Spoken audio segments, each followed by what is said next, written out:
Jorge Luiz Fernandes, eu queria lhe agradecer pela gentileza do convite, tantos anos depois, e dizer que é um grande prazer a gente reencontrar ex-alunos que estão aí fazendo bonito no mercado de trabalho, na categoria do magistério, é motivo de muito orgulho para a gente. E ao Magno também, que foi aluno da UF, né? Tem a mesma formação. E posso continuar? Pode. A gente queria primeiro apresentar a senhora para o pessoal, tá? Então, Magno, também. faz aí a apresentação. Boa noite a todos. É uma grande honra, né, ter a professora Satie, que é uma grande referência para o professor Jorge. É uma grande honra para a educação criativa ter uma professora não só com currículo, mas com conhecimento, né, que a professora Satie domina da geografia na área de educação, né? Então, inclusive aqui o tema mais importante, né, vai ser a educação, que é o foco, né, dos eventos que a educação criativa vem propondo aí por essas amplas discussões, né? E gostaria de agradecer também a participação de todos aqui e vou passar agora a palavra para o Jorge, né, para que ele possa fazer a apresentação também. Ok. Professor, eu estou muito orgulhoso da sua participação, né? Que boa parte da minha formação em geografia, a senhora teve uma participação super mega importante, tanto na parte da geografia crítica, da geografia participativa, da geografia social. Tudo que eu tenho de geografia hoje passa pela UF e a senhora é minha referência da Universidade Federal Fluminense. Muito obrigada. Fiquei muito feliz da senhora aceitar o convite e tenho certeza que a senhora vai nos abrilhantar com a sua experiência em termos de educação. A senhora que participou, foi secretária de Educação em Niterói, né? Teve uma participação significativa na formação da educação de Niterói. Eu hoje dou aula num colégio em Niterói, ali em Piratininga, chamado Heron. E eu vejo a diferença dos alunos de Niterói no que diz respeito ao interesse da educação e cultura. E tenho certeza que para os pais desses alunos, a senhora teve uma importância muito significativa nisso. Fique à vontade, né? Seja bem-vinda pela educação criativa. Muitíssimo obrigada. E parabéns a vocês por estarem levando à frente essa iniciativa de educação criativa, que eu acho fundamental para as novas gerações. Então, eu já fiz os agradecimentos pela oportunidade de estar aqui, né, a seu convite em especial, Jorge, e dizer que, como eu havia combinado com você logo no início, quando você me convidou para falar sobre geografia e as suas correlações, eu fiz uma ponderação no sentido de que eu já estava aposentada há vários anos e que eu não estava muito atualizada com a evolução da teoria em geografia, das grandes linhas de pensamento, porque a geografia é uma ciência dinâmica, abrangente e muito resolutiva de várias questões da natureza, do espaço, da sociedade, enfim. Então, eu me ofereci para fazer aqui uma espécie de relato de experiência. E a minha condição de geógrafa, a minha formação, eu acho que me ajudou muito nessa experiência e em outras experiências que eu tive na área da gestão pública. Eu queria começar fazer um preâmbulo para que o que eu vou falar sobre educação possa ter uma compreensão melhor de quem não acompanhou muito essa fase. Logo assim que começou a transição de um período ditatorial para uma recuperação do Estado de Direito no Brasil, né? A reconstrução da democracia é um processo muito longo, mas o grande marco dessa passagem, eu diria que é a Constituição de 1988, que quando da sua promulgação teve um gesto extremamente simbólico e forte, que na minha memória aquilo ficou registrado, que foi naquele momento em que o presidente da Câmara Federal de então, era o deputado Ulisses Guimarães. Ele levantou, empunhou a nova Constituição e disse: aqui está a Constituição Cidadã. Aí foi uma emoção nacional.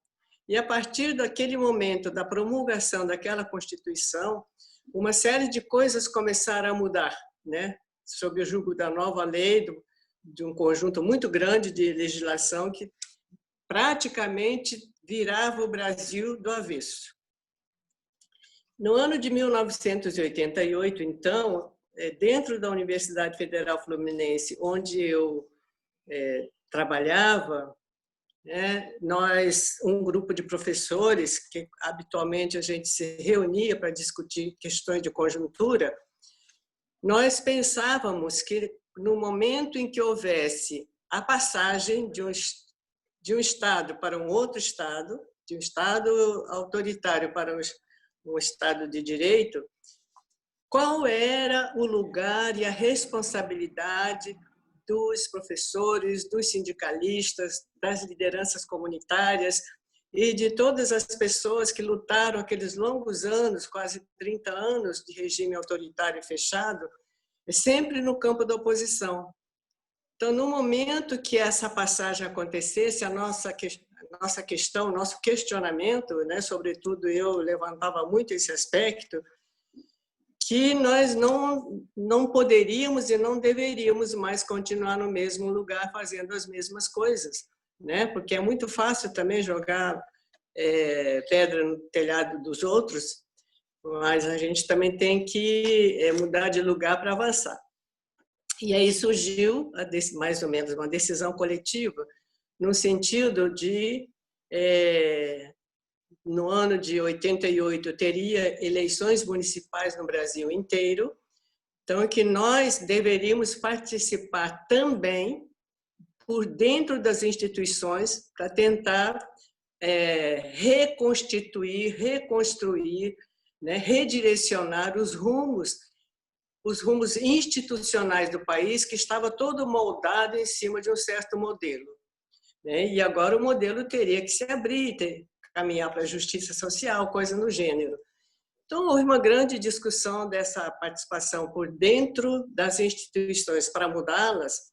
Começamos a pensar na possibilidade e no dever de participar das eleições de 88, né? E a discussão foi mais ou menos longa e chegou um momento em que teria que tomar decisão e começar a escolher nomes, né? E todo o grupo que estava nesse processo de discussão concordava, mas não tinha nomes que se candidatassem a se disputar, por exemplo, seja o cargo de prefeito de Niterói, seja o cargo de vereadores na Câmara de Niterói.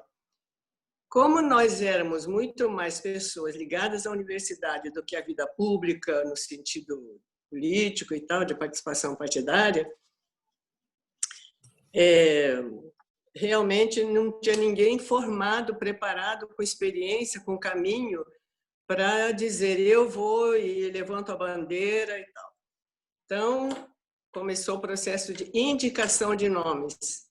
E o meu nome foi indicado, e eu rejeitei muito, porque não era do meu perfil, né? Meu lugar, eu tinha consciência que era a sala de aula, mas não teve jeito, a pressão foi tão grande que eu acabei aceitando em representar aquele grupo e aquele pensamento no Legislativo de Niterói, né? E aí comecei a aprender do beabá, do zero, como é que se faz uma campanha.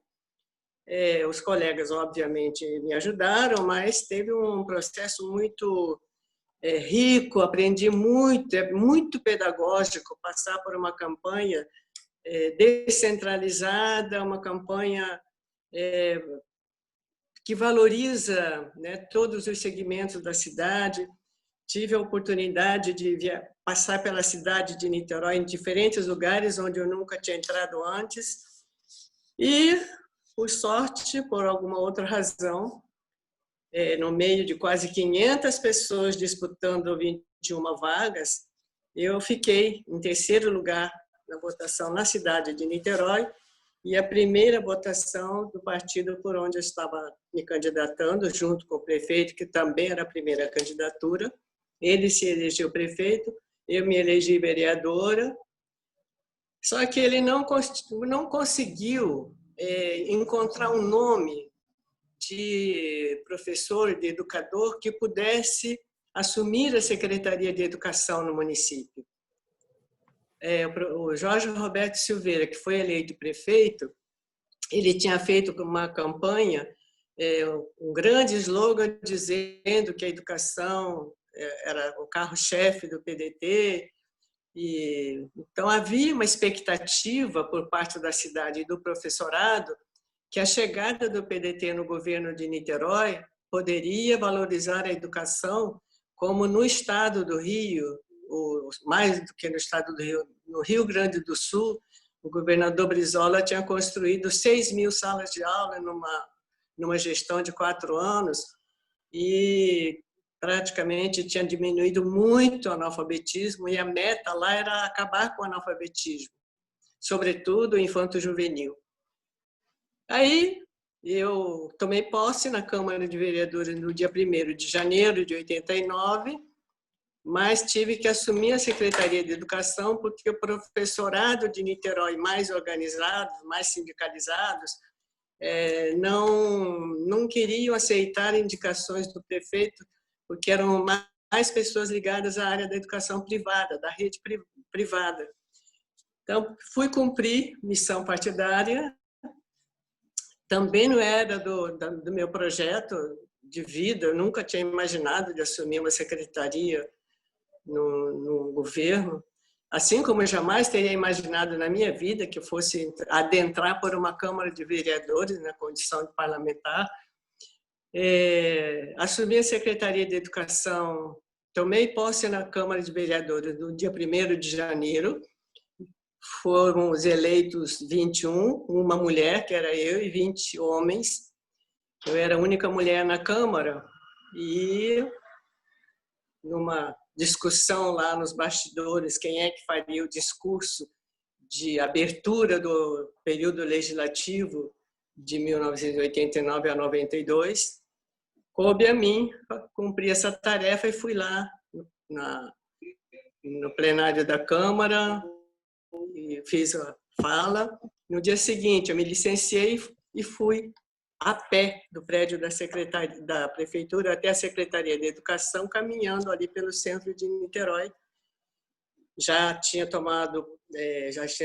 assumido, já tinha assinado o livro de posse no saguão da Prefeitura e fui para o prédio da Secretaria no sentido de receber o cargo, a transmissão do cargo. Isso eu recebi no dia 2 de janeiro e lá fiquei, já naquele dia mesmo, tomando pé das coisas e começando a trabalhar, reunindo meia dúzia de pessoas que foram comigo. E a história começa nesse dia, 2 de janeiro de 1989. Já tem 30 anos e se a pessoa não estiver muito conectada com alguns detalhes, poderá pensar que coisas que se passaram há 30 anos não tem mais sentido, é coisa do passado. Só que eu tenho uma convicção inabalável de que a democracia é um valor universal, inabalável, que ela não tem tempo. A democracia é uma coisa atemporal. Ela pode ser praticada hoje, ontem, daqui a 100 anos, ou já foi praticada em alguns momentos no passado, inclusive no Brasil, né? Então, é um bem que a gente tem que perseguir sempre. Por isso, eu estou trazendo aqui a experiência que a gente construiu na Secretaria Municipal de Educação de Niterói, naquele ano de 1989, 12 meses, e mais 3 meses do ano seguinte, até 31 de março de 1990, eu fiquei à frente daquela secretaria. Foram 15 meses de gestão que, na minha vida, foi a maior experiência revolucionária que me aconteceu. Eu agradeço sempre a oportunidade que eu pude viver lá. E aí eu vou começar fazendo um relato mais ou menos sequencial, mas muitas das atividades e das ações aconteciam simultaneamente, né? Porque o funcionamento de uma secretaria, de um governo, é um organismo vivo, né? Os órgãos funcionam simultaneamente. Não tem uns compartimentos em que se resolve uma coisa para depois resolver a outra. As coisas pipocavam a todo momento em diferentes lugares e a gente tinha que dar conta, correr atrás. E assim, nós estávamos chegando, eu estava chegando na Secretaria de Educação e os demais secretários nas suas e o prefeito no gabinete do prefeito para começar um novo governo. Depois de um governo anterior que, por razões históricas, não teve só 4 anos de duração, o governo tinha durado 6 anos. O mandato dos vereadores também tinha sido estendido e era uma Câmara que havia legislado durante 6 anos e de um governo que era de um partido da situação. A nível nacional tinha 2 partidos, o PDS, que vinha da Arena, que era um partido ligado aos militares, ao governo, ao regime militar, e o MDB, que foi um partido de oposição. O Brasil viveu durante muito tempo um período bipartidário, de bipartidarismo. E o governo anterior, depois de um certo momento, em 1900 e não me lembro a data, mas houve uma mini reforma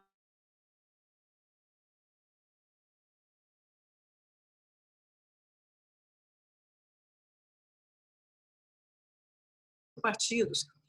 E o PDS era mais ou menos a sucessão da Arena e tinha estado por 6 anos na prefeitura de Niterói.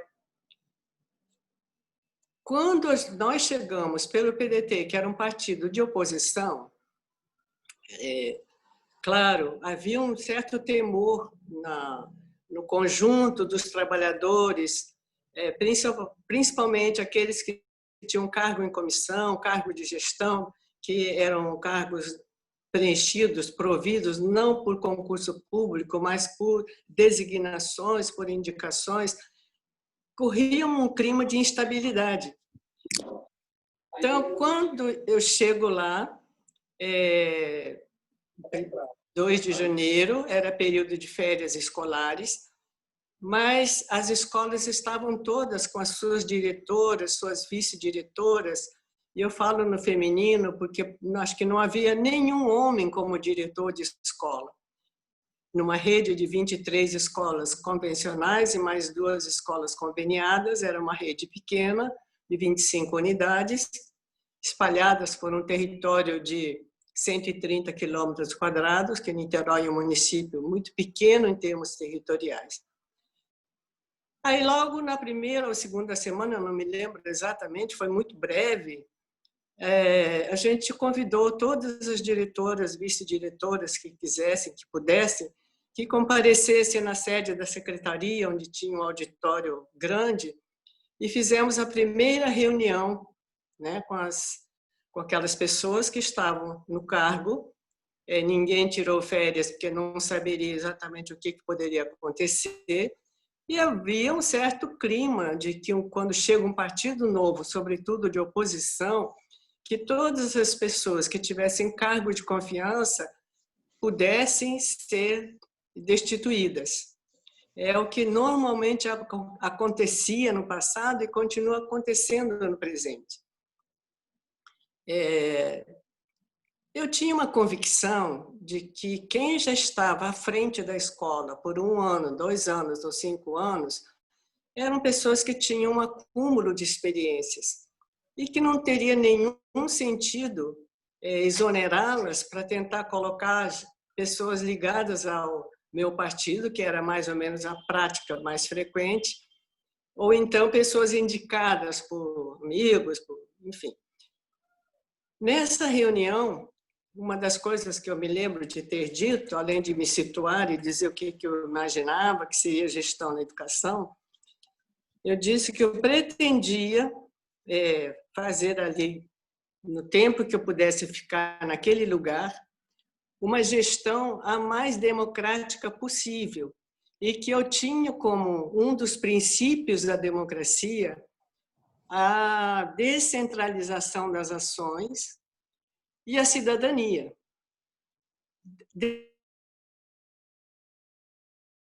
Descentralizar do ponto de vista da distribuição de funções.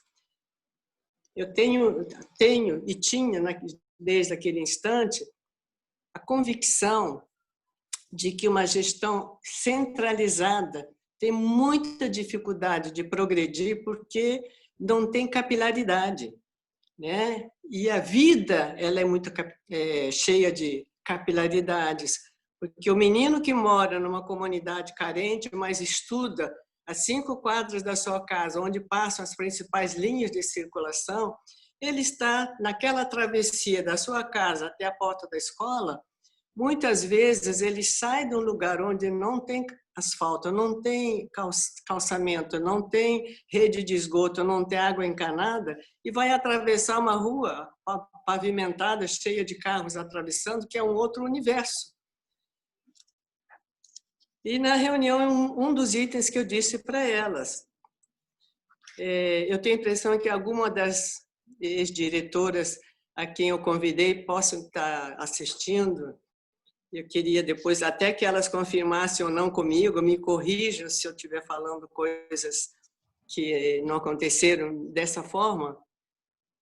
Eu disse que as diretoras tinham direito de tirar férias no mês de janeiro, porque entre janeiro e fevereiro, nas escolas, era um período de férias e que ninguém precisaria ficar presa, mas que criasse um sistema de rodízio para que a escola não fechasse nos meses de janeiro e fevereiro e que elas fossem usufruir do seu período de férias, porque a minha intenção não era dispensá-las, era aproveitar a contribuição que elas tivessem acumulado e que estava lançando ali naquela reunião, minha primeira reunião com elas, a pedra fundamental de um processo de institucionalização de eleições diretas para dirigentes de escolas. Porque eu tinha uma crença de que muito melhor do que eu e a minha cabeça nomear uma nova diretora, cada comunidade escolar poderia eleger uma pessoa muito mais adequada às necessidades daquela escola, do entorno da escola, porque nós chamamos os moradores da área, representados ou não por uma associação de moradores, porque não é todo bairro que tinha associação de moradores, e que estava combinado entre nós, fazendo ali naquele momento um pacto para que construíssemos os melhores caminhos democráticos para que o processo eleitoral pudesse ser um processo capaz de representar o desejo de todas as pessoas, de todas as categorias, alunos, pais de alunos, servidores, professores, pessoal de apoio, todo mundo junto, elegendo uma pessoa ou 2 pessoas, diretora, vice-diretora, mas que a gente queria construir uma escola voltada para a comunidade, voltada para o bem-estar e que não só os professores ensinassem.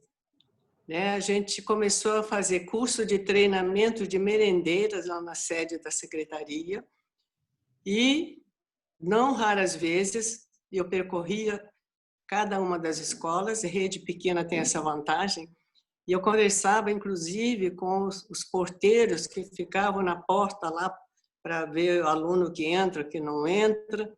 Conversava com as merendeiras, sugerindo formas de servir a merenda, porque é diferente o menino que recebe um prato fundo, porque quando eu cheguei, a rede já estava abastecida de pratos fundos, mas com muita comida, muito feijão, e o menino pequeno levantava o braço, pegava o seu pratinho lá no guichê, quando ia baixar o prato, o feijão derramava na roupa. Isso é uma coisa humilhante, a criança se sente constrangida.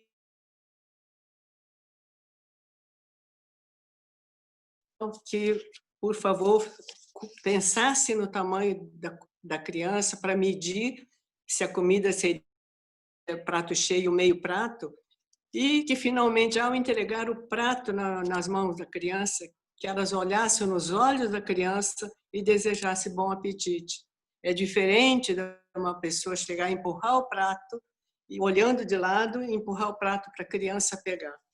Enfim, a gente tentou fazer todo um trabalho de conscientização de que tanto a merendeira quanto a professora eram pessoas que estariam juntas trabalhando para educar uma criança, para formar uma criança para a cidadania. Saímos, então, daquela primeira reunião, resolvendo e dando lá umas diretrizes, mas pacto firmado de que nós íamos desencadear um processo de eleições, e que eleição não é só escolher um nome que alguém indicou, chegar no dia da eleição, escrever num papelzinho e botar na urna. Era muito mais do que isso. Esse era o grande caminho para a formação cidadã de cada criança e de nós outros, adultos, que também, num processo como aquele, no convívio com a criança, no convívio com os pais da criança, na troca de opiniões com o morador da comunidade que às vezes descia para as nossas reuniões, e a minha cabeça estava cheia desses ideais. E eu percebia que havia também uma ressonância muito positiva por parte das pessoas que me escutavam nos diferentes lugares que eu percorria com frequência.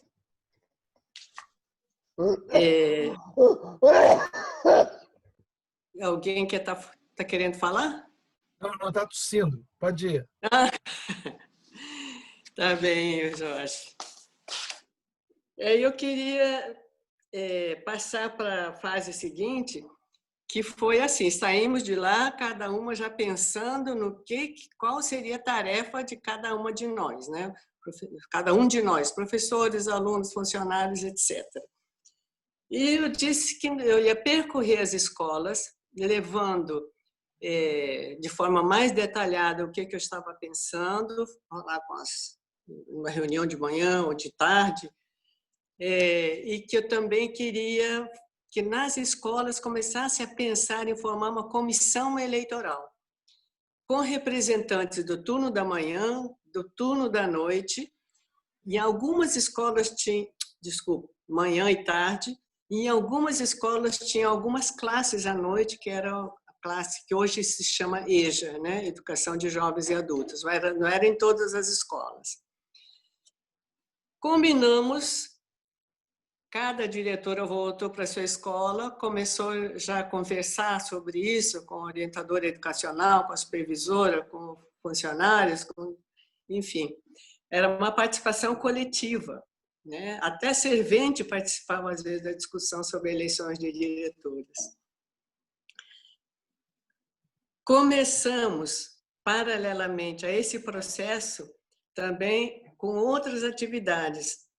Nós estávamos no início do ano, e é o ano em que começam a ocorrer matrículas. E uma das queixas que eu tinha ouvido em várias escolas era a de que as escolas do município tinham uma certa, digamos, uma respeitabilidade na cidade de Niterói acima do que seria a média das da rede estadual, a média das escolas da rede estadual, e também não se falava muito em grandiosidade da escola privada, da escola particular, que fosse muito melhor do que a escola do município. As escolas primárias do município eram muito bem avaliadas. Consequentemente, isso para mim foi uma grande surpresa, é que tinha inúmeras combis, que naquele tempo ainda não existia vans. Então, inúmeras combis escolares eram lotadas aqui no bairro de Icaraí, que era o bairro mais sofisticado da zona sul de Niterói. Saía daqui de manhã cedo em direção à Zona Norte, lá no Barreto, onde estava a melhor escola da rede municipal, a Escola Municipal Altivo César. E as Kombis chegavam lá, então, com as crianças daqui, filhos de classe média, para ocuparem uma vaga numa escola pública, que era muito disputada pelos moradores da própria área da Zona Norte. Então, o que nós fizemos? Normatizamos o sistema de matrículas. Eu me lembro que uma das cláusulas que eu coloquei lá foi a de que teriam prerrogativa, prioridade, as crianças que tinham mães ou pais que fossem funcionários da escola e que morassem ao redor da escola, até não sei quantos metros, já não me lembro, mas, enfim, a gente assegurou que quem morasse no bairro teria a primazia de primeiro escolher vaga para os seus filhos. Se sobrasse vaga e tivesse para oferecer, aceitar matrícula de outros bairros, tudo bem. Então, havia assim, um entendimento de que a escola era um polo que atrairia toda a comunidade do seu derredor imediato, né? E, com isso, houve assim, uma satisfação, uma alegria dos moradores daquela área da Zona Norte, que me agradeciam muito por ter baixado essa instrução. Uma coisa muito simples, é uma questão de lógica. Agora, como é que muitas dessas crianças que moravam longe, aqui na Zona Sul, e conseguiam vaga lá, eram porque os familiares eram influentes ou porque tinham conhecidos influentes, e a política operava muito nesse sentido de facilitar a vida de quem precisasse de favores desse tipo. Quando se normatizou essa história de matrículas, eu acho que foi um grande avanço. E nessa mesma lógica, a gente também começou a normatizar a chamada movimentação de pessoal, principalmente de professores e de merendeiras, porque foi comum eu receber muitos pedidos de professores que eram requisitados para deixarem a sala de aula, para ficar à disposição na Câmara Municipal, na Assembleia Legislativa, em outros lugares. E isso continua acontecendo até hoje. Então, a gente tentou normatizar isso também. Não foi uma tarefa fácil, mas deu para avançar um bocado nisso. Da mesma forma, a gente criou um mecanismo que eu considero que foi importante, pode ser uma coisa pequena, né? Para quem está sentada lá na cadeira de secretária, às vezes não percebe isso. Mas a rede municipal de Niterói tinha escolas, tanto aqui na Zona Sul, que não eram muitas, mas tinha boas escolas, no centro da cidade também, tinha numas áreas de periferia, já divisa com São Gonçalo, com Maricá, que são municípios limítrofes, mas também tinha várias escolas dentro, no miolo das comunidades faveladas. E, óbvio, que o acesso para cada uma dessas escolas não eram iguais, né? Tinha lugares que eram de difícil acesso, tinha lugares em que havia, digamos, uma certa limitação até de circulação, e outros cantos que eram de fácil acesso, como aqui no bairro aqui da Zona Sul, que eu não estou lembrando qual era a escola municipal, mas, enfim. Era tradição que as reuniões institucionais da Secretaria de Educação acontecessem no auditório, um auditório muito bonito do prédio da Secretaria, que é um prédio histórico. E eu vi uma diretora um dia reclamando, ela estava lamentando que a escola que ela dirigia era uma das escolas menos privilegiadas, ninguém conhecia, porque ninguém ia lá, porque era um lugar muito distante, no alto de um morro, perto de umas áreas pobres e tal. E eu não conhecia esse morro. Mas aí eu disse, olha, vamos combinar o seguinte, a reunião do próximo mês vai ser lá no Morro do Céu. Todas as diretoras, ao invés de virem aqui para o centro da cidade, vão lá e eu vou lá para o Morro do Céu. Nós vamos fazer reunião lá. E se os pais quiserem participar da reunião, digam que podem comparecer à escola. Quando eu cheguei lá para a reunião, cheguei na hora, a escola estava cheia de gente, mas cheia de gente, que tivemos que mudar de lugar 2 vezes, não dava mais naquela sala, cada um carregava a sua cadeirinha e ia. Fomos para o pátio da escola fazer a reunião. E eu fiquei muito encantada, porque o que eu vi não só de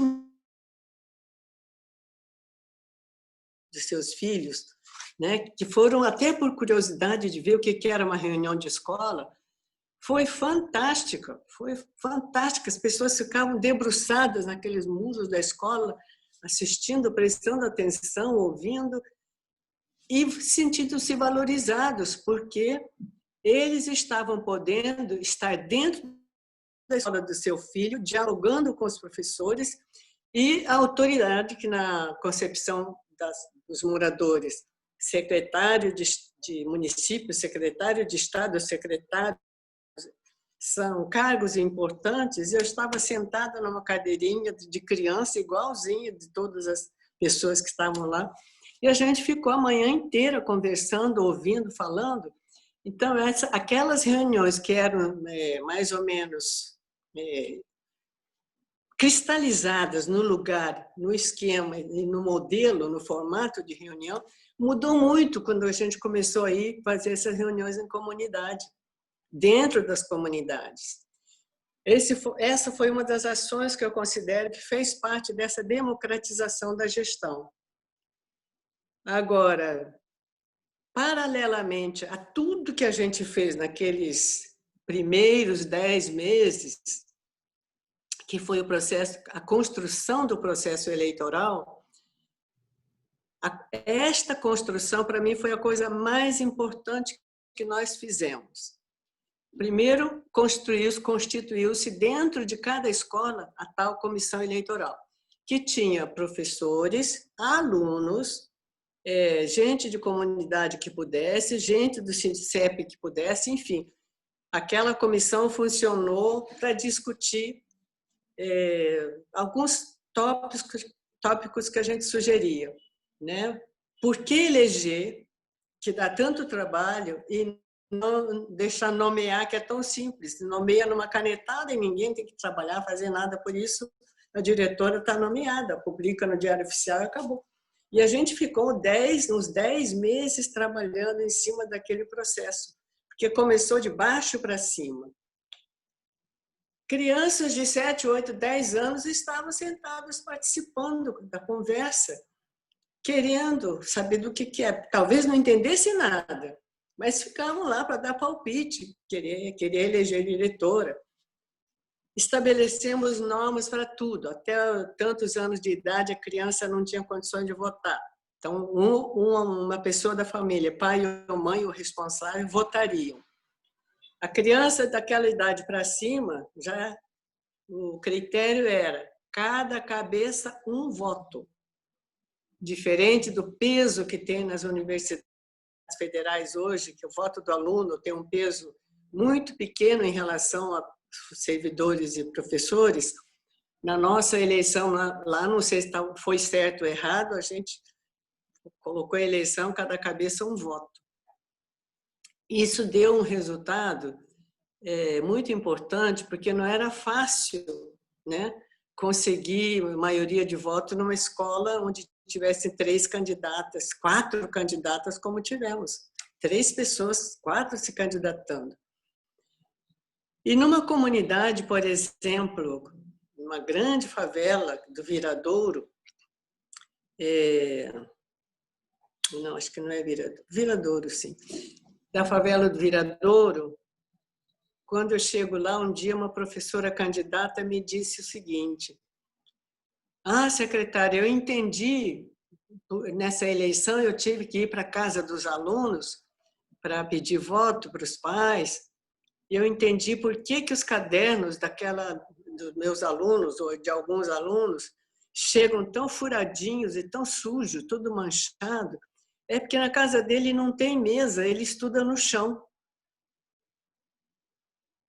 E para mim aquilo falou, valeu a pena o processo de eleição eleitoral, porque de um modo geral, não direi todas, seria injusto, mas de um modo geral as professoras não tinham o hábito de percorrer aquela comunidade onde a escola está incrustada no meio de uma favela, para visitar as moradias daquelas pessoas, daquelas crianças, para entender quais são as limitações que aquelas crianças trazem e que elas não têm como sempre estar com o caderno limpinho, arrumado, encapado, sem borrar, sem manchar, porque se na casa da criança não tem água, se não tem mesa para estudar, como é que ela vai poder ser dona de um caderninho arrumadinho, né?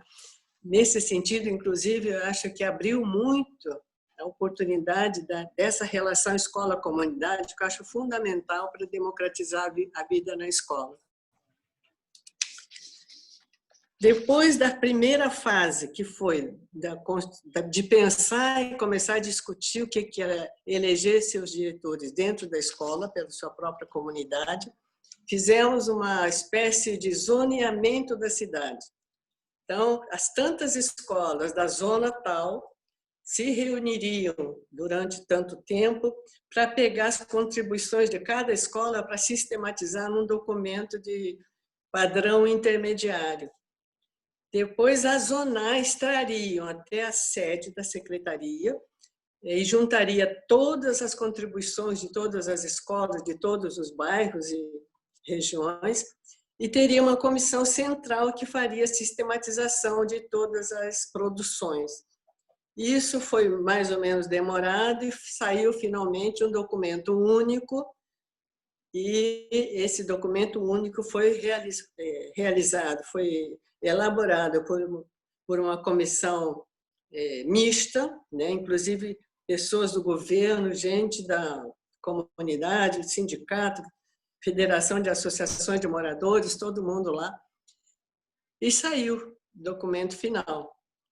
Esse processo todo foi, assim, de uma beleza, porque as assembleias, feito esse documento, nós tivemos que votar o documento. Votar o documento, item por item, parágrafo por parágrafo, foi no CIEP do Barreto, que fica na Zona Norte, no ginásio que ficava, era uma escada, um monte de lugar para sentar, aquela arquibancada grande, aquilo enchia sábado de manhã, fizemos vários sábados, e reuniam centenas de pessoas. Microfones, 2 microfones de pé, um de cada lado, a mesa diretora era eu, representando a secretaria, era um colega representando o CEP, era aqui do outro lado alguém representando associações de moradores, pessoas representando, enfim, era leitura trabalhosa, discutida, e finalmente o documento ficou pronto. O documento pronto, levei para o governo, para a Procuradoria-Geral da Prefeitura e para a Secretaria de Governo, que é a Secretaria Política. Com muita discussão e muito esforço, conseguimos fechar. Fechou, publicou já quase em novembro e, poucos dias depois, realizou-se a primeira eleição municipal de dirigentes de escola. Aquele processo ficou tão conhecido que eu tinha uma colega professora da Faculdade de Educação que tinha projetos dentro e sobre determinadas escolas. Por conta disso, ela viajava nos encontros anuais da Amped e outros órgãos representativos da classe dos professores de Faculdade de Educação, e ela ouvia em vários cantos desse Brasil, né, em vários cantos onde eventualmente se falava em eleição direta de escola, e que isso era muito pouco, era quase nada. mas que o caso de Niterói tinha extrapolado os limites da cidade e tinha alcançado lugares muito distantes com uma experiência pedagógica, porque não era uma discussão só porque tinha que discutir. Aquilo formava pessoas, né? Como eu disse, formava não só as crianças e adolescentes, formava também os adultos, professores, servidores, que não tinham muita prática da democracia no cotidiano, do respeito ao próximo, da convivência com as diferenças. Então, isso foi, assim, uma das melhores experiências que eu vivi. Pena que não durou muito tempo, porque vai mudando titularidade na pasta e nem sempre as coisas são preservadas, né? Outra atividade que eu acho que foi da maior importância é que até a Constituição de 88 não havia obrigatoriedade de concurso público para preenchimento de vagas de professores, de médicos, né? Era mais ou menos na base da indicação. E a Constituição de 88 amarrou essa obrigatoriedade, né? Então, eu pude contar com isso para fazer o que a gente fez lá. Quando eu fui dar uma olhada, descobri que nós estávamos em 89, há 11 anos não aconteciam concursos públicos em Niterói para contratação de professores de primeira a quarta séries. 11 anos. E como é que estava a rede escolar? Como é que era preenchido? Obviamente, por influências políticas, por sorte de ser filha de alguém. E, então, entrava em sala de aula, e nem todas as pessoas entravam, mas a vida continuava. De repente, a gente fez esse primeiro concurso, que foi outra história, né? Outra epopeia. Abrimos para 111 vagas, porque quando eu assumi, tinha 111 professores que estavam contratados irregularmente na Secretaria de Educação, num período em que as eleições proibiam, que o TRE proibia a contratação de pessoal.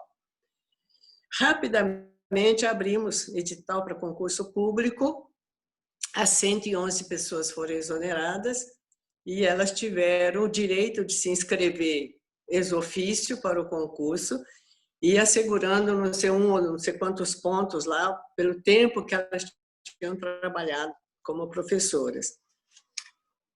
E o concurso ficou com milhares de candidatos. Foi uma enchente a quantidade de candidatos. Eu estou meio preocupada com o horário, já vai dar 8 horas, né? Vai indo, vai lá, conclua. Então, realizamos as provas. As provas foram feitas num dia só. A correção foi razoavelmente rápida. Foi uma empresa do Rio de Janeiro que fez o concurso. Foi uns amigos que tinham trabalhado na Fundação Sesgran Rio por muitos anos, tinham uma experiência fantástica, fizeram um concurso maravilhoso, com uma competência, com uma justeza, com uma rapidez assim que me impressionou. Agora veio o grande drama. Terminado o concurso, eu já estava prevendo que poderia ter algumas dificuldades, pedi para que o jornal O Fluminense, que funcionava como diário oficial da Prefeitura de Niterói, onde se publicavam todos os atos do governo, que me tirassem um caderno do Fluminense só com a questão do resultado do concurso, que eram milhares de candidatos, um em ordem alfabética, para a pessoa poder achar o seu nome com facilidade. E o outro em ordem decrescente de classificação, daquele que tinha nota mais alta, primeiro lugar, até o último que tinha 0. Então, ele vinha de cima para baixo Se ele achou o nome dele, já sabia onde é que estava, qual era o número dele, ele acharia no outro caderno, né, qual era a classificação. Então, não tinha muito de onde manipular.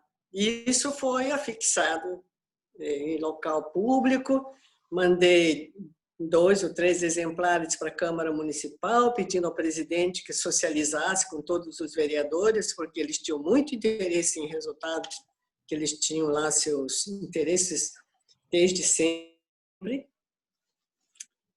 E começou uma chiação, porque a pessoa que ele queria não estava nos 111 primeiros lugares. Protegido de não sei quem, filho de não sei quem, não estava entre os 111. Começou uma pressão, porque era tradição que o concurso era só para constar, que os prefeitos, secretários, vereadores resolviam mais ou menos ao bel prazer a distribuição das vagas. E a gente achou que não, que concurso público tem que respeitar rigorosamente a ordem de classificação, chamar pela ordem de classificação, nenhum outro mecanismo, que se furou um, não segura mais nada. E foi difícil. Só que ninguém tinha argumento para dizer que eu estava errada, né? A Constituição diz que tem que fazer, fizemos. Agora, se faz um concurso para não respeitar a ordem de classificação, não é concurso. Chamamos aquelas pessoas que foram aprovadas no concurso, fizemos todos os trâmites legais, e agora veio a hora da pessoa escolher para qual escola queria ir trabalhar. Se a pessoa morava na Baixada Fluminense, fez concurso aqui, passou, ela tem direito de dar aula, ela tem o seu lugar assegurado. Só que ela nunca ouviu falar num bairro chamado Jacaré, num bairro chamado Fonseca. Então, o que a gente fez? Colocou o mapa de Niterói dividido por bairros, com as escolas plotadas em cada lugar dentro do bairro. E eu dizia, olha, tem meia hora para você examinar o mapa aí, ver das barcas qual é a possibilidade para chegar. Se quiser saber qual é o ônibus que pega, não sei o quê, pede informações aqui na secretaria. E foi o critério mais democrático que a gente podia fazer, porque tudo transparente, tudo à vista, para quem quisesse. Então, esse concurso foi, mas eu recebi uma situação lá que eu nunca vou me esquecer.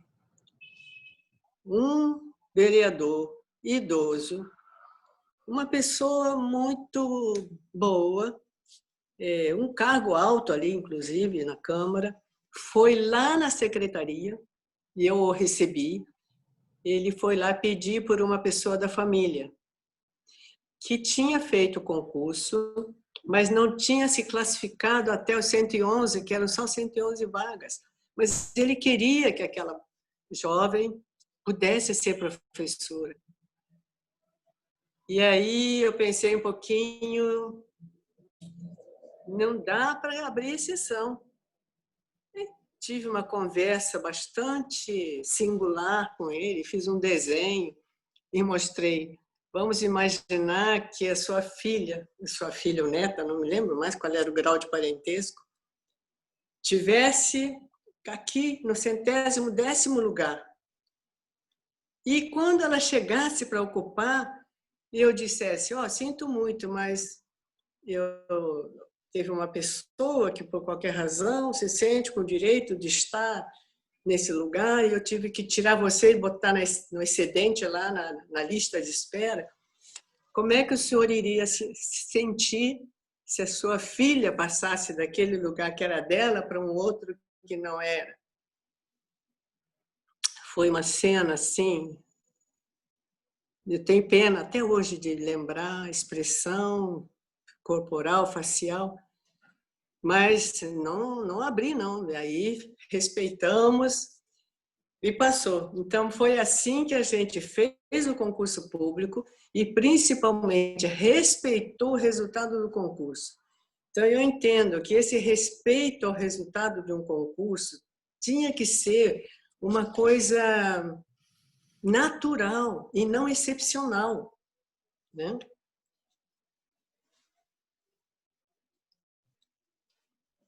Bom, já estou quase chegando ao fim. Um outro mecanismo que a gente criou lá, que eu acho que foi muito interessante, até então as escolas não tinham dinheiro para nada.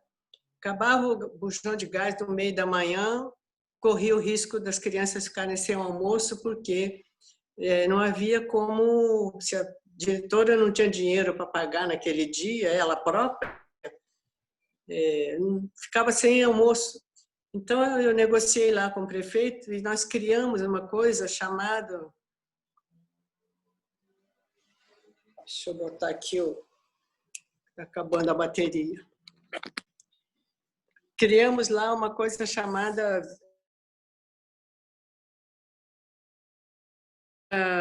pronto pagamento. Então, cada escola passou a ter um volume de dinheiro que não era grande para pronto pagamento, e tinha uma caixinha, e aquilo de mês em mês havia prestação de contas e elas recebiam uma nova quantidade de dinheiro para gerir o cotidiano da escola. Isso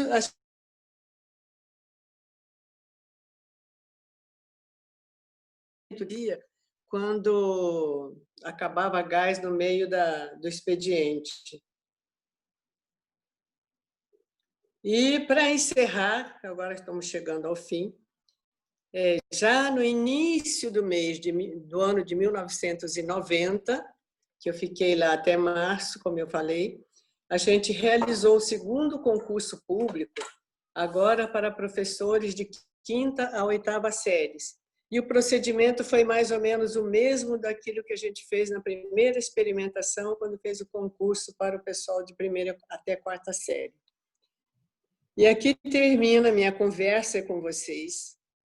Foram 15 meses de gestão em que a gente fez assim, um conjunto de mudanças na cultura da Secretaria Municipal de Educação, e eu retornei para a Câmara em 1º de abril para exercer o mandato de vereadora finalmente, porque a Câmara estava elaborando a lei orgânica do município, que é uma coisa super importante, que equivale à Constituição Federal para o nível de Brasil, Constituição Estadual de cada estado, e a lei orgânica equivale, então, a uma Constituição Municipal. Voltei para pegar o bonde já andando, para me engrenar, a partir dali, na vida de legisladora, do Poder Legislativo, sair do Executivo. E aqui eu termino e agradeço de novo, Jorge, a oportunidade que você me deu aí de falar tanto. Eu nunca pensei que fosse falar tanto tempo. Desculpa. É isso, muito bem. Vamos abrir agora para perguntas. Aqui eu estou vendo que eu conheço algumas professoras do município, né? A senhora, como foi secretária municipal de educação, de repente tem alguma pergunta a ser feita. Mas uma coisa que eu queria pontuar aqui, muito importante, que a senhora foi secretária no período de transição da ditadura para a democracia. Né? Exatamente. Então, no início, essa dificuldade, ela se caracteriza, porque você muda um sistema, inclusive todo viciado, né? Dentro daquela estrutura da ditadura que não tinha participação popular, que não tinha participação social. Né? Isso deve ter sido muito trabalhoso para a senhora fazer esse engajamento das pessoas se sentirem importantes. Né? E quando eu a convidei para fazer a palestra, eu falei a geografia na cidadania, tá lembrada? Aí a senhora falou, não, eu prefiro que eu fale a minha experiência em educação para a cidadania. Na verdade, isso que a senhora fez, né, nessa transição, o período de transição sempre é muito difícil, sempre. Né? Por causa da mudança. E isso foi uma construção de forma significativa do exercício de cidadania. Né? Eleger um diretor, o diretor era imposto. Né? Fazer um concurso público, o cara entrava pela janela, era paraquedista. Né? Isso não parece, para nós agora, em 2020, uma coisa relevante. Né? Mas para a época foi super relevante em função desse processo de transição que aconteceu. Magno, quer falar alguma coisa? Professora, eu gostaria a senhora relatou aí da sua experiência nesse momento de transição, né, e com a importância que nós temos com a Constituição de 88. Alguns especialistas defendem, e eu já tive essa conversa até com o professor Jorge, que a Constituição de 88, dentro do cenário internacional do neoliberalismo, ela impede, né, a implementação desse sistema na sua totalidade aqui no Brasil. E a senhora participou da reconstrução, né, e ali da Constituição, a partir do nosso sistema de educação público, né, que é um sistema aí que tem que ser defendido. Inclusive, hoje foi aprovado em primeiro turno, né, o novo Fundeb aí, que agora é permanente, né, ele foi incluído de maneira permanente. Eu gostaria de saber como que essa transição ela ocorreu, né?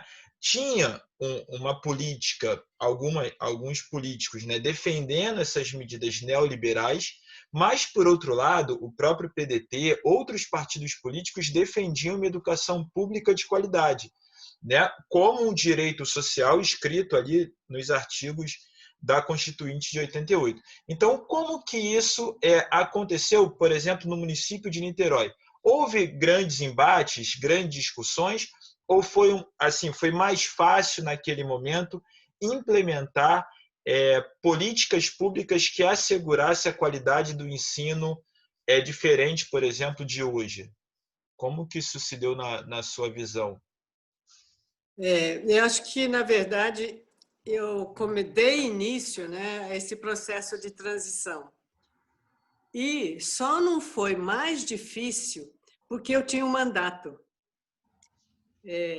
Naquele momento eu não tinha muito essa consciência de que eu mudei tanta coisa nos hábitos,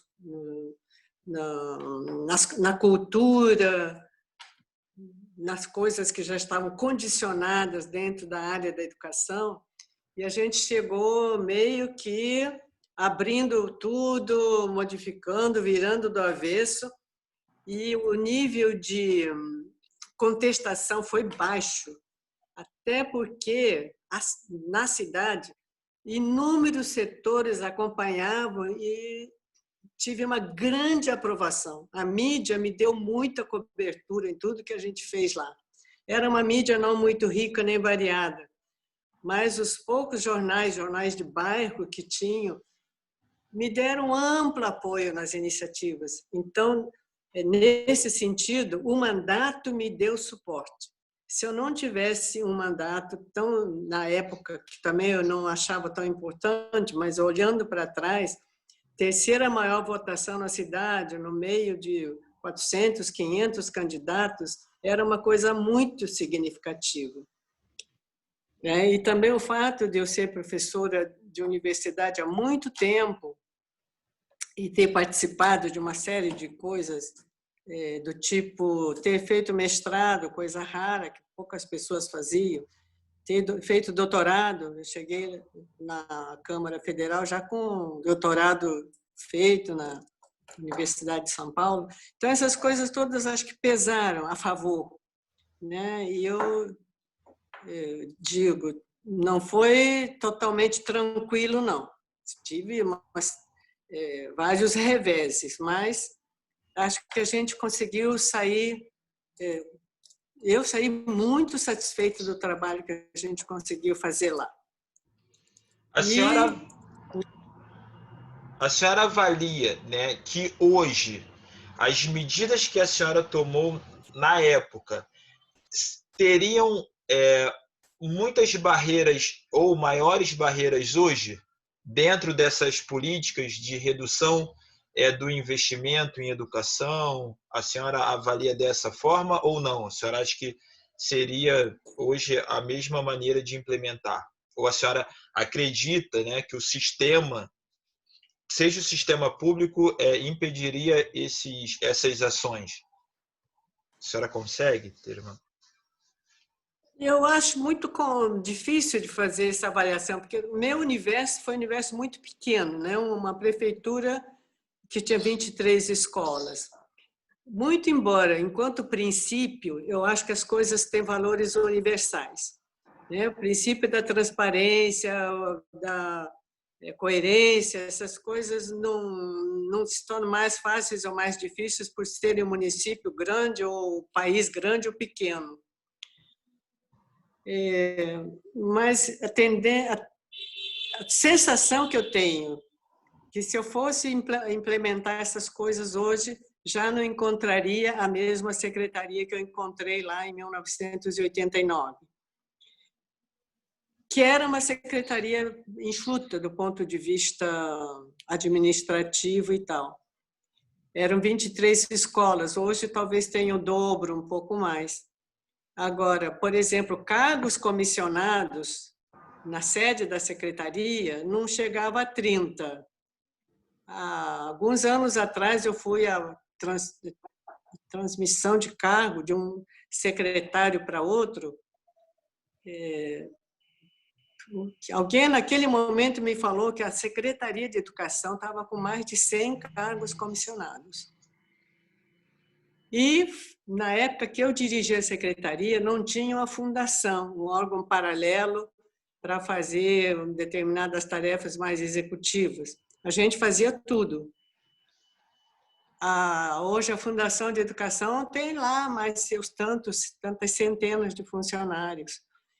Então, a estrutura mudou muito, né? Hoje é uma macroestrutura.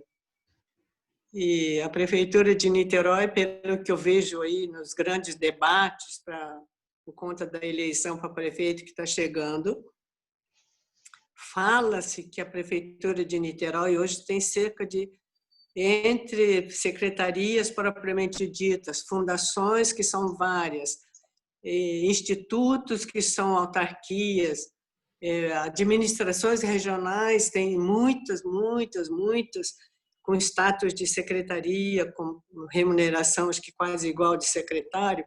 São 52 instituições, 52 entre secretarias e assemelhados, né? Naquele tempo, a gente tinha, sei lá, 20 secretarias, não me lembro quanto tinha. Então, hoje, tudo está muito mudado no sentido de que aconteceram essa proliferação, essa grande expansão da máquina pública. Isso vale a nível federal, vale nos estados, vale nas assembleias legislativas, nas câmaras de vereadores. A Câmara de Vereadores já era muito inchada, naquele tempo já tinha muita gente nomeada, e depois adquire estabilidade, não sai mais, enfim. E não sei o que seria mais difícil, não. Talvez hoje em dia fosse até mais difícil, porque a sensação que eu tenho, que eu estou fora já também do serviço de público, já tem, sei lá, 8, 10 anos, mas acho que hoje a coisa está mais intrincada para a gente poder limpar e abrir caminho e tocar. Quando a estrutura é mais enxuta, eu acho que é mais fácil de se mexer.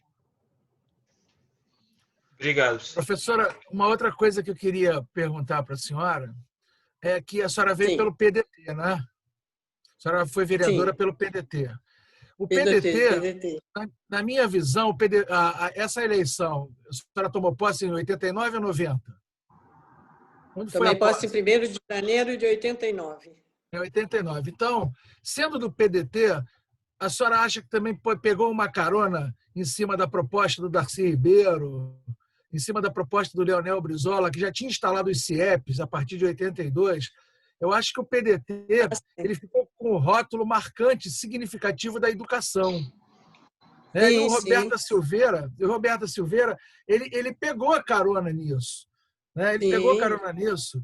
Eu acho que isso também facilitou muito essa parte aí da sua gestão, que foi brilhante, mas dentro de uma estrutura partidária que dava todo esse suporte.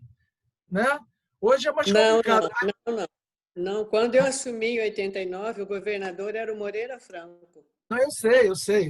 Mas a nível municipal. A nível municipal, a senhora estando no PDT, sim. O PDT eu acho que estava ligado a essa questão da educação, né?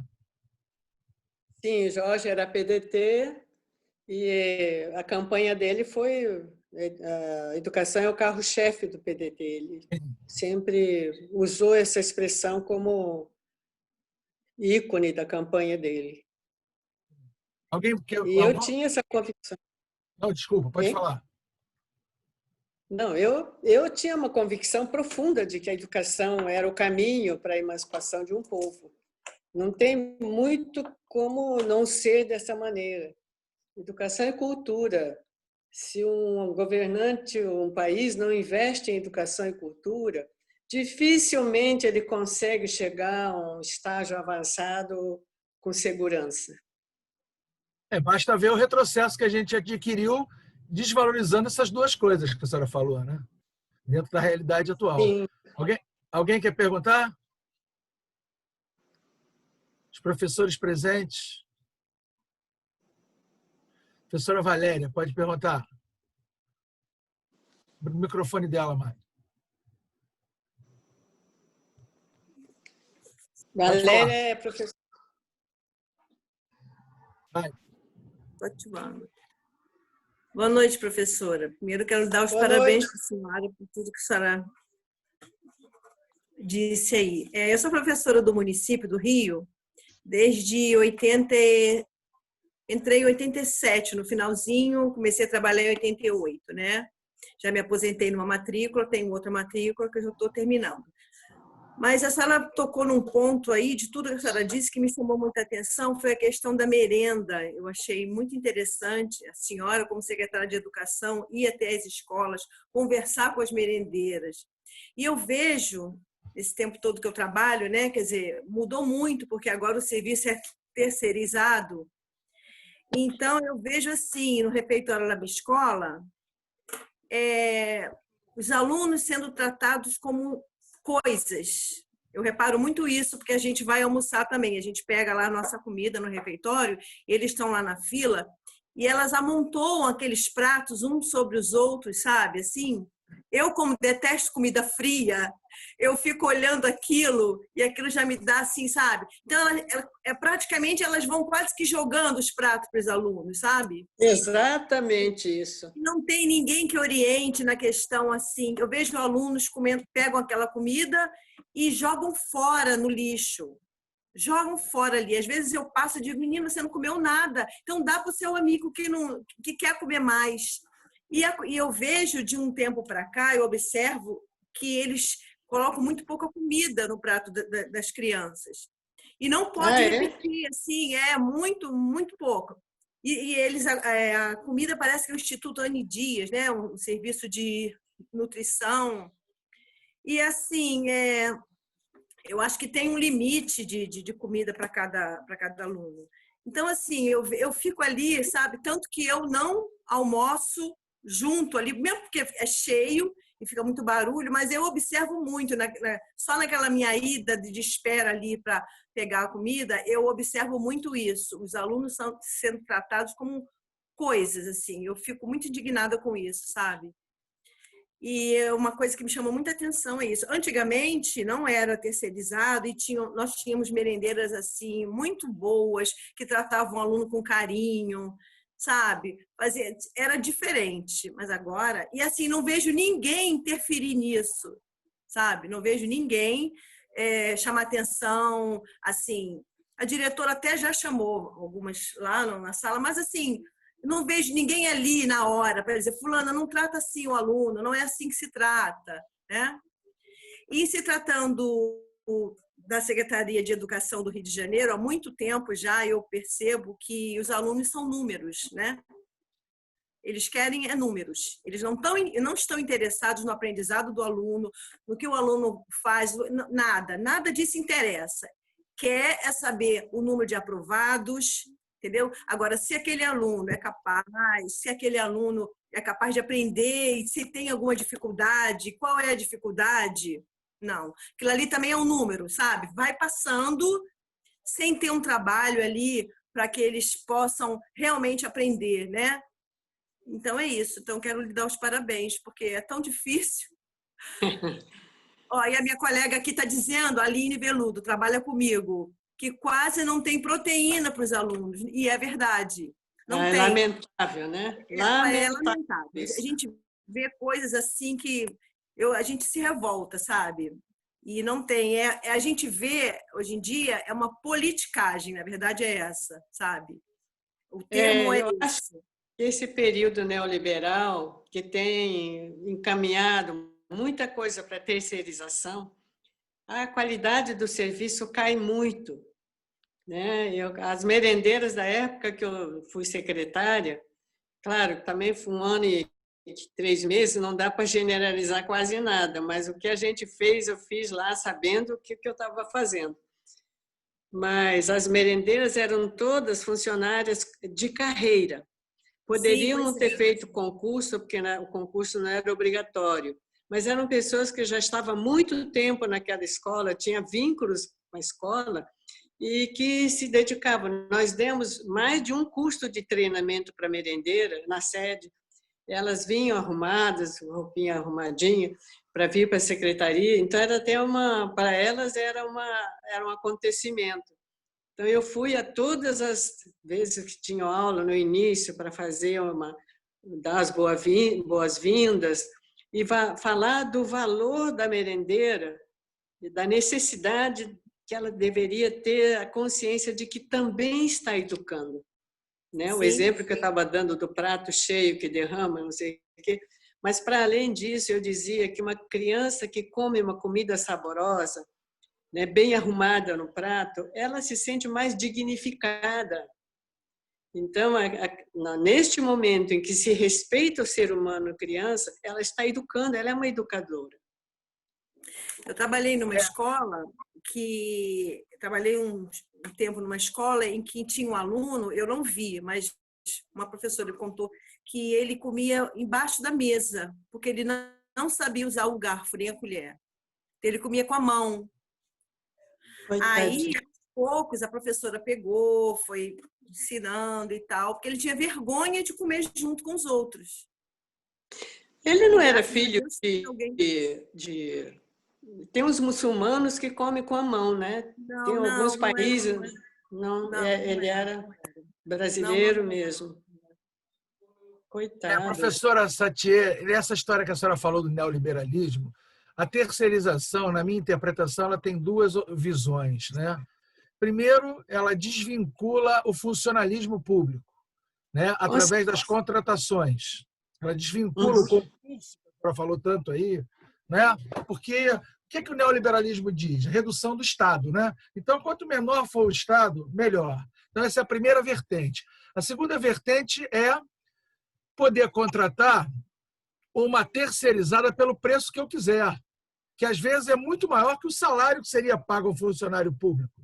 A gente está vendo aí uma série de escândalos aí na saúde agora que comprova isso que eu estou falando aqui, né? Eu queria pedir a Eliane está aí, que eu estou vendo ela aí, que ela desse um pitaco aí nessa questão da nutrição, né? Que a Valéria falou em proteína. Existe uma nutricionista que orienta isso no município e no estado, Eliane? Por favor, responde isso aí, você como nutricionista.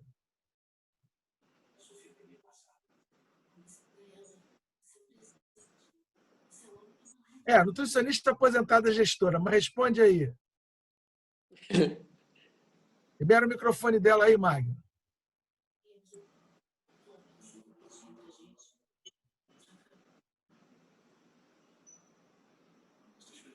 Libera seu microfone. Oi. Só o microfone. Então, boa noite. Sim, fui professora também do Estado no Rio de Janeiro por 20 anos. Cheguei a participar de eleição, fui diretora. Na época, não assumi a direção por conta de uma gravidez de risco. Então, eu fiquei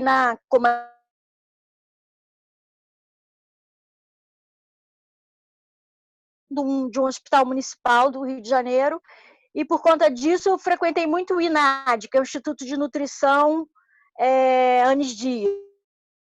E lá tinha o setor da alimentação. Então, assim, no momento que foram feitas essas mudanças, o INAD passa a ser de gestão da vigilância sanitária. O número de profissionais diminuiu, não existe concurso, o número diminuiu. Quem é do município lembra, né? Eu tenho uma amiga diretora, a minha cunhada é diretora de uma escola do município, e existiam visitas nas escolas, cardápios, eu tenho esse material, eu via isso, eu ia muito à reunião no INAD, mas isso foi se perdendo por conta da própria gestão, né? Assim, não tem mais mão de obra, não tem mais profissional para fazer essa supervisão. Uma coisa importante que até quando eu estava para sair já do me aposentar, eles convidaram nutricionistas minhas, né, para ir para esse setor, mas eles deixaram bem claro que a área de trabalho eram escolas dentro das comunidades, eles já falavam isso, comunidades com grande risco, então elas já não aceitavam de pronto, né? Eu não vou fazer supervisão numa escola dentro de uma comunidade. E eram muitas, e eles falavam isso. Então isso foi se perdendo. Eu não sei como é que está agora, estou 2 anos aposentada. O que eu sei é que quando passa para a gestão da vigilância sanitária, a vigilância sanitária fica responsável por fazer supervisão dos hospitais municipais.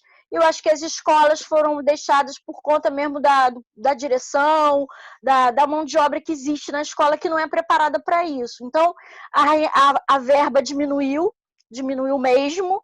Então, assim, eu acredito que na elaboração dos cardápios também tenha diminuído os per capita, porque das crianças já é menor mesmo, né? Mas, assim, deixar isso na mão de uma direção para preparar, de uma pessoa que não tem conhecimento, fica muito complicado, né? Eu acho que por conta disso mesmo. Obrigado. Era isso, Jorge? Isso. Parabéns. Diminuiu, eu sei porque a diretora fala, diminuiu a quantidade de tudo para a escola. Sim. Não, então quando a gente fala per capita é quantidade para cada aluno, entendeu? Parabéns, professor. Obrigada. Adorei. Essa história de reduzir a quantidade de comida para criança, eu acho assim, desumano. Desumano. Zito, está na área, quer fazer alguma pergunta? Você que também tem uma experiência de servidor público, no que diz respeito a essa história da terceirização, no que diz respeito a essa história de tirar o papel do Estado?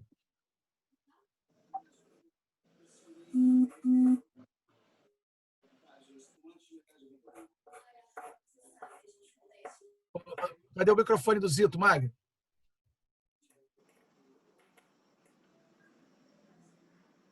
Magno. Libera o microfone do Zito aí. Ei, Zito, queria falar alguma coisa sobre a história da terceirização?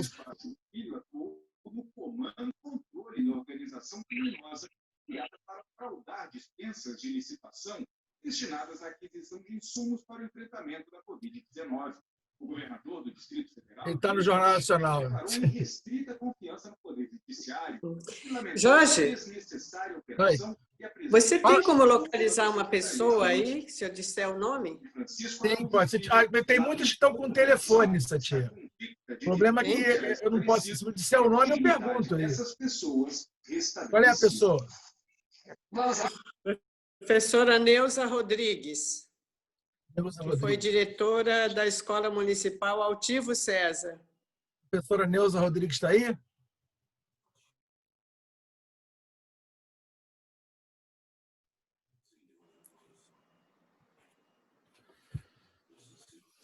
Aline, quer fazer alguma coisa? Pergunta, você só escreve, Aline. Fala aí.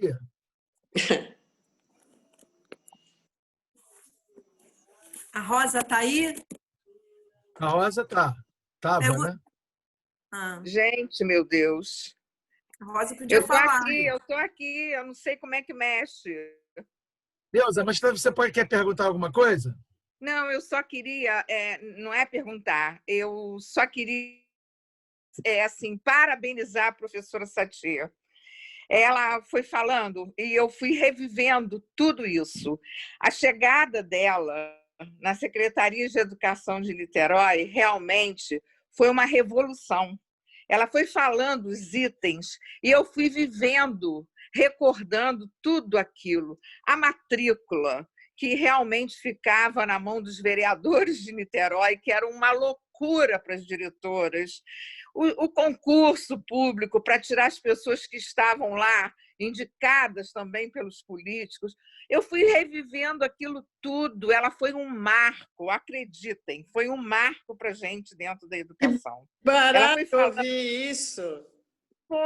Foi, professora, você foi um marco, você sabe disso. Você falou das merendeiras. Eu lembro, nunca ninguém ia até uma cozinha para falar com as merendeiras, para dar curso de merendeira. Eu fui revivendo, você foi falando, e eu fui revivendo cada item, cada etapa que a gente foi vivendo. Olha, que bom ouvir isso. Como é seu nome? Muito bom. É Neuza. Ah, Neuza, conseguiram te achar. Pensei que era outra pessoa que estava falando. Está quietinha ali, não, está quietinha ali, com vergonha. Agora ela falou. Eu não tenho muita habilidade para mexer com isso, mas eu estou aqui desde o início, escutando você falar tudo. E aí eu fui revivendo cada item, gente, as reuniões que eram feitas depois em cada escola. Realmente tudo, todas as etapas que... Foi uma revolução. Você marcou, você sabe disso, que você marcou. A gente viveu uma nova etapa em tudo, né? Aquilo tudo, meu Deus, tudo. Foi muito bom ouvir você, Satia, muito bom. Gostei muito de te ouvir, e que bom que você está referendando o que eu disse para não, eventualmente, não ter dado a sensação de estar enganando as pessoas. Não, cada item que você foi falando, eu fui revivendo tudo, gente. Tudo aquilo, as reuniões, as questões das matrículas, o concurso, os cursos para as merendeiras, as reuniões de pais, lembra? Que chamavam os pais, que enchia a comunidade participando ativamente.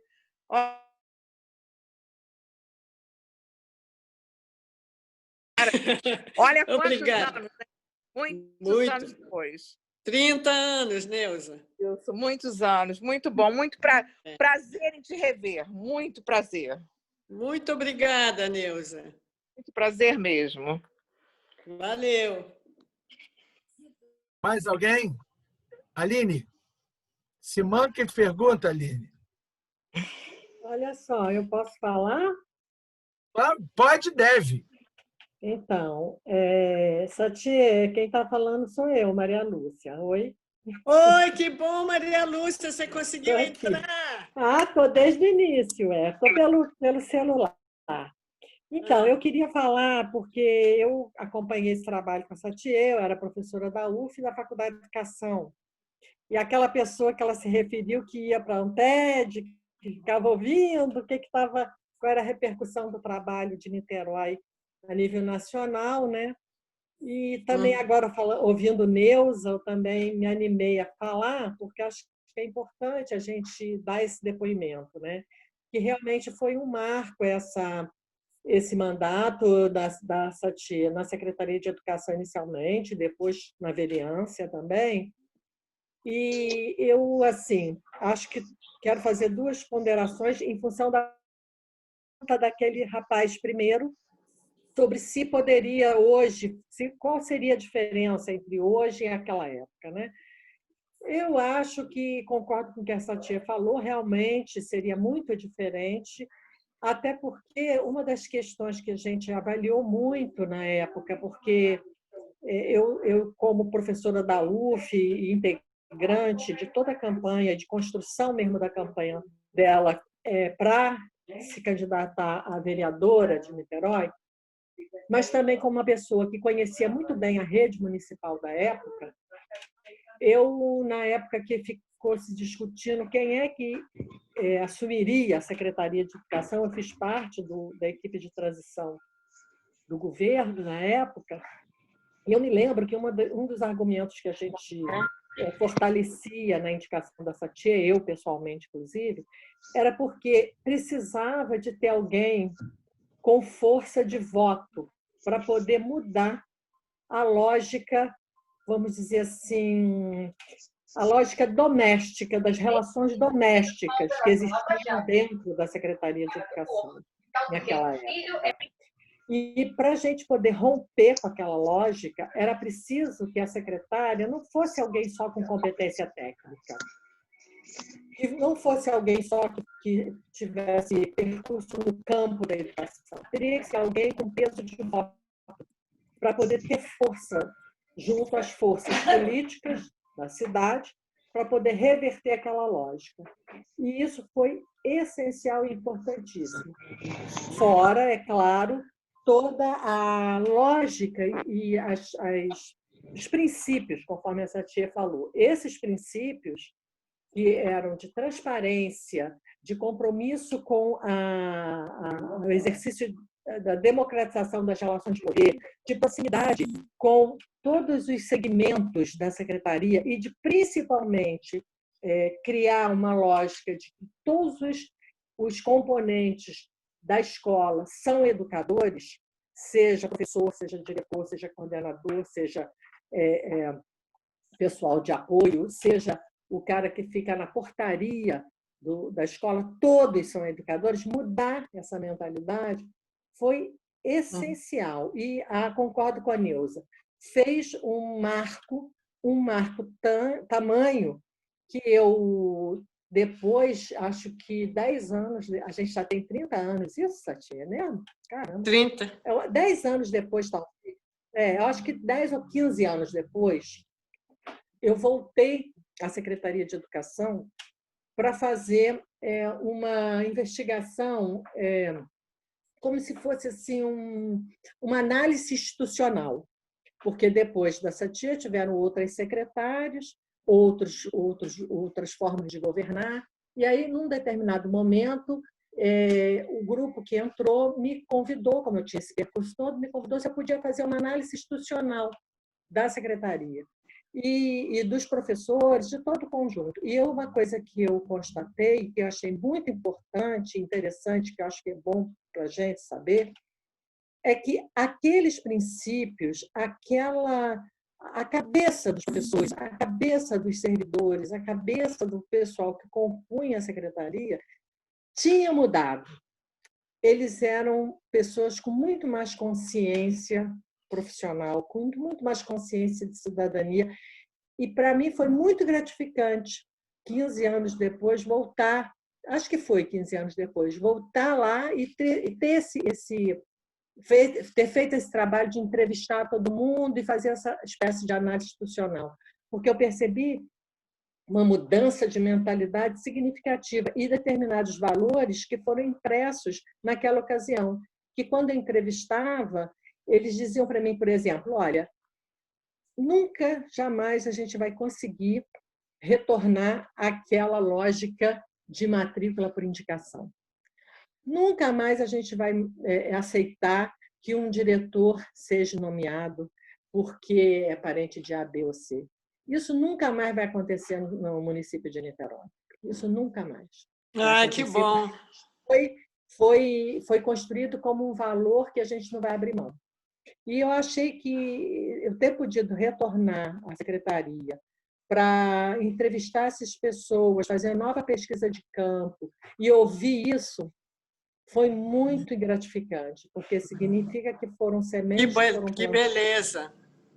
Né? E que ficaram como valores, como princípios, e que de certa forma, a posição dos professores e dos servidores, dos segmentos da escola, eles se mantêm independente de quem esteja na gestão, porque o que foi feito foi um trabalho de construção de valores, né? De valores dentro desses princípios, transparência, de democratização das relações de poder e etc. Realmente foi assim, foi muito bom aquela época, foi muito bom. E acho que bom! E não temos que ter saudosismo, porque acho que foi plantado algo que está aí até hoje, né? na minha percepção. Tá? Obrigada, Satie. Magno, o BR Gomes aí está pedindo para ler a pergunta dele, mas ele não fez a pergunta. Não sei se é ele ou ela que está BR Gomes. Você identificou a pergunta dele? Alô, Magno. Alô, mestre, eu ainda não vi aqui, é só porque a minha internet está um pouco estável, eu desliguei aqui a minha câmera. Deixa eu ver aqui. Eu vou tentar abrir aqui o microfone dele. Espera aí, que eu acho que eu Ele consigo é daqui. dela, né? Que a gente não sabe se é ele ou ela. Abrir. Depois eu queria contar uma historinha, tá? Pode contar. Pode contar, professor. Pode contar agora a historinha, depois não. Conta a historinha, é bom sempre.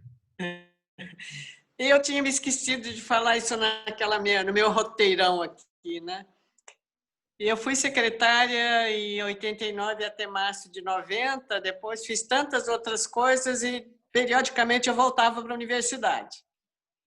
Teve época que eu voltei para ficar 9 meses e outras vezes que eu voltava para ficar um ano, não sei o quê. Fiquei indo e voltando entre prefeitura e universidade. Para mim foi uma coisa legal, porque eu me reabastecia diferentemente dos dois lados.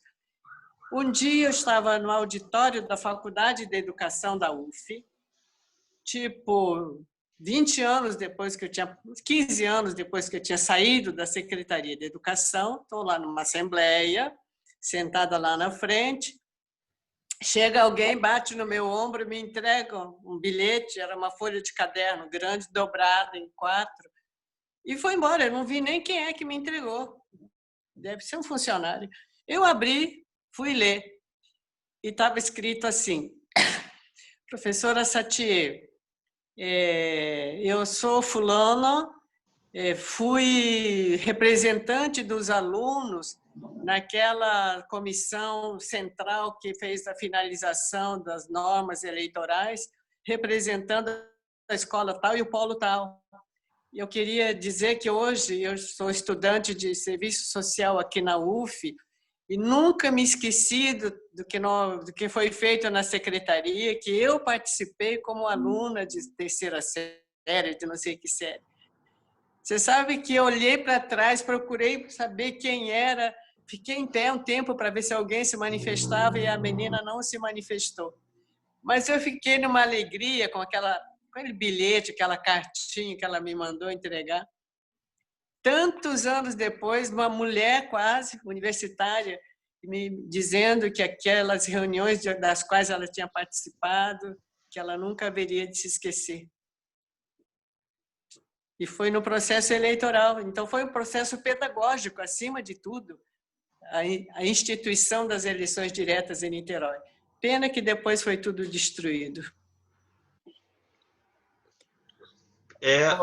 Magno, lê acho que uma citação aí da Eu Flávia. achei aqui. A mensagem é o seguinte: oi, professora Satie, aqui é o Bruno Gomes, seu ex-aluno da UF. Gostaria de saber como tem sido o atendimento dos alunos das escolas públicas de Niterói em tempos de pandemia. Eles têm tido algum tipo de vínculo com a escola? Estão recebendo alimentos? Ele gostaria de saber se a senhora hoje tem conhecimento de como está o atendimento do aluno da rede pública de ensino de Niterói neste momento de pandemia. Ô, Bruno, que bom que você está aí me ouvindo. Infelizmente, Bruno, eu estou muito afastada já do governo municipal e, como não leio mais jornais de Niterói também, né, não ando muito bem informada sobre essas questões, não. E eu só sei dizer que a Secretaria de Educação, mais a Fundação, que é a Fundação de Educação, que é o órgão financeiro, né, conta com uma dotação orçamentária muito forte. Aliás, a Prefeitura de Niterói está recebendo uma das maiores, se não a maior dotação do royalties do petróleo, né? Então, é uma prefeitura muito rica. Poderia estar fazendo total atendimento à rede municipal, as famílias dos alunos que estudam na rede municipal, mas eu não saberia lhe dizer se isso está acontecendo. Fico te devendo essa resposta, tá, Bruno? Magno, lê aí as que a Flávia Tonel falou. A Flávia Tonel fala o seguinte: foi minha chefe na CODIM, Coordenação de Mulheres, de conhecimento inesquecível. Aprendi muito. Depois dela, nossa secretaria nunca mais foi o mesmo, infelizmente. Quem vai dela, Satie? Obrigada, Flávia. Bem que eu tinha visto o nome dela, não aparecia por inteiro. A Flávia Tonel foi uma advogada, não durante toda a minha gestão, foram 4 anos na coordenação dos direitos da mulher, onde a gente fez um trabalho doloroso, mas eu tenho consciência que foi estratégico para muitas mulheres. E a Flávia foi uma advogada muito, muito competente profissionalmente e uma pessoa ligada à condição da mulher, quer dizer, que via na outra pessoa que sofria um ser humano e ela, então, advogava levando em consideração esse lado. Então, eu tenho muito respeito pela Flávia e muito carinho, porque foi uma companheira de trabalho que me alegrou muito tê-la conhecido. Obrigada pelas suas palavras, tá, Flávia? A Aline quer falar agora? Já voltou com o microfone?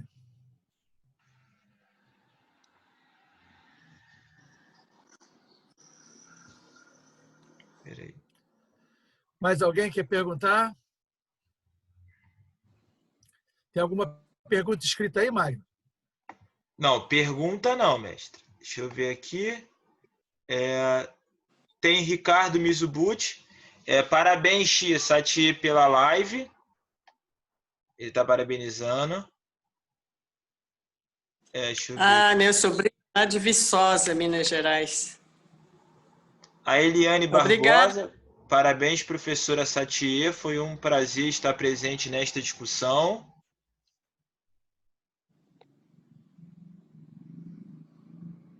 A Eliane, houve cortes da prefeitura.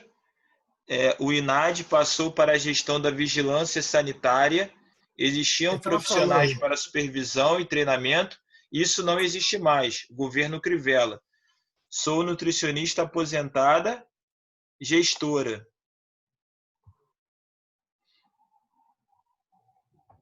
Bom, mais ninguém a perguntar? Podemos dispensar a professora Satie pelo seu brilhante trabalho aqui hoje. Muito obrigado, professora. Fico feliz de ouvi-la de novo, depois que eu ouvi tanto na minha formação. Estou vendo a senhora está cada vez melhor. Só melhorou. Você é muito gentil, Jorge. Não, fala a verdade, eu sou sincero. Quando tiver aí uma oportunidade de eu voltar, eu queria voltar para falar um pouco a minha passagem pela Secretaria de Ciência e Tecnologia em Niterói, que foi outra epopeia. Vamos marcar mais uma, né? Eu queria avisar a todos que na próxima segunda-feira, dia 31, vamos ter outra live com a doutora Liliane. O título vai ser Quem tem direito a ter direito? É uma advogada, né, que vai falar da importância do direito. E pedir a todos que curtam o canal da Educação Criativa 1 no YouTube, né, e se inscreva e curta nossos vídeos lá. Quero agradecer a presença de todos e passo a palavra para o grande Magno. Gostaria de agradecer a presença de todos. Gostaria de agradecer por todo o conhecimento transmitido pela professora Satie, pela sua experiência, né? É uma grande honra. Eu sempre ouvi falar da experiência da senhora na secretaria, né, de Niterói, ao estudar na UF, ao estagiar, né, em escolas de Niterói, onde eu fiz o meu estágio obrigatório na licenciatura. Então, sempre foi muito importante. E o nome da senhora, né, está na história da Secretaria de Educação de Niterói, com toda certeza. E muito obrigado pelo conhecimento e pela disposição da senhora, né, em tentar mudar, né, pelo período que a senhora pôde atuar mais diretamente na Secretaria de Educação e em também diferentes órgãos públicos, professora. Muito obrigado também pela presença de todos e boa noite. Boa noite, Magno. Muito obrigada pelas suas palavras, viu? Obrigado, Gostei muito de estar aqui. Obrigada a todos. Obrigado. Boa noite a todos. Boa noite. Boa noite a todos. Boa noite. Boa noite.